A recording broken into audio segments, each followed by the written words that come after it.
রহমানির রহিম। বাংলাদেশ সরকারের মাননীয় প্রধানমন্ত্রী প্রশাসনের সকল সংস্থা ও বন্দর কর্তৃপক্ষের দৃষ্টি আকর্ষণ করছি। 16/5/2007 তারিখ হইতে আমরা উইন্সম্যান শিপ ক্রেন অপারেটরগণ চট্টগ্রাম বন্দর বাস অ্যান্ড শিপ হ্যান্ডলিং অপারেটরের অধীনে ফরেন শিপগুলোতে ক্রেন অপারেটিং করিতেছি। বন্দর নগরীতে বৈধ কোনো ট্রেড ইউনিয়ন না থাকায় চট্টগ্রাম বন্দর উইন্সম্যান শিপ ক্রেন অপারেটর কল্যাণ বহুমুখী সমবায় সমিতির রেজি ৯৭০৪ এর মাধ্যমে শ্রম অধিকার সাংগঠনিক কার্যক্রম পরিচালনা করিতেছি। গত 18 সালে শিপ হ্যান্ডলিং বা অপারেটর কোম্পানিগুলোতে 154 জন উইন্সম্যান শিপ ক্রেন অপারেটর নিয়োগ হয়েছিল। তখন berth and ship handling operator অ্যাসোসিয়েশনের কার্যালয়ে উইন্সম্যান সমিতি রেজিস্ট্রার বালাম দেখে সমিতির আইডিভুক্ত সদস্যকে নিয়োগ দিয়েছে।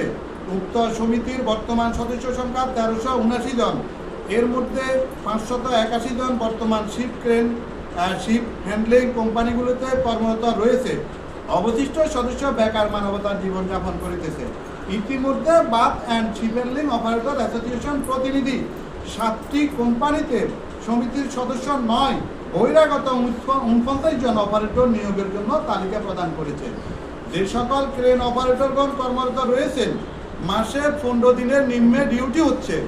এর মধ্যে 7 জন হারে অপারেটর নিয়োগ হলে সকল অপারেটরগণ না খেয়ে মরবে। তাই এই মুহূর্তে নিয়োগ বন্ধ রাখার জোর দাবি জানাচ্ছি।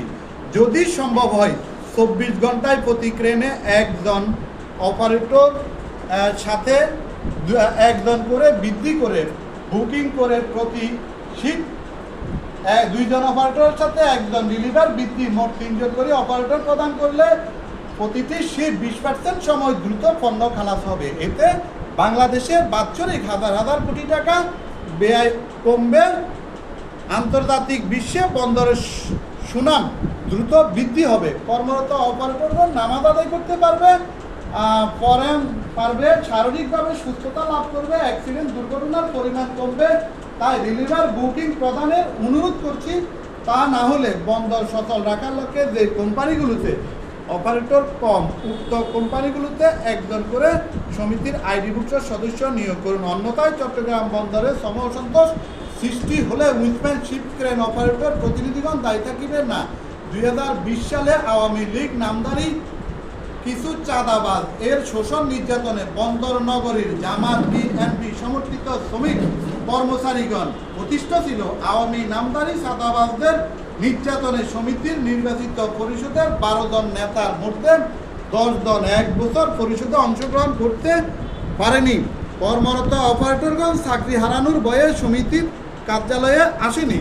তখন বন্দর নগরীতে আওয়ামী নামধারী সিন্ডিকেটের বিরুদ্ধে আমি বন্দর নগরীর 80% বিএনপি জামাত সমর্থিত শ্রমিক কর্মচারীদের মুক্তির লক্ষ্যে আমার নোয়াখালী সুবর্ণচর থেকে 42 জন মানুষ শহরে এনে তাহাদের থাকা খাওয়া বহন করে আমার সাথে সহকর্মী হিসাবে রেখে আওয়ামী নামধারী চাঁদাবাজদের সাথে যুদ্ধ করেছি। আল্লাহর অশেষ রহমতে বন্দর নগরীর শ্রমিক কর্মচারীদেরকে নির্যাতন থেকে যতটুকু সম্ভব রক্ষার চেষ্টা করেছি এবং উক্ত সমিতির কর্মরত 81 জন অপারেটরের 581 জন কর্মে যোগদানের তারিখ হইতে 16/5/2007 তারিখ হইতে গ্র্যাচুইটি 28,70,70,252 টাকা বন্দর কর্তৃপক্ষ হইতে অনুমোদন করিয়েছি। কর্মরত অপারেটরদের ওয়ারিশ নিশ্চিত করেছি।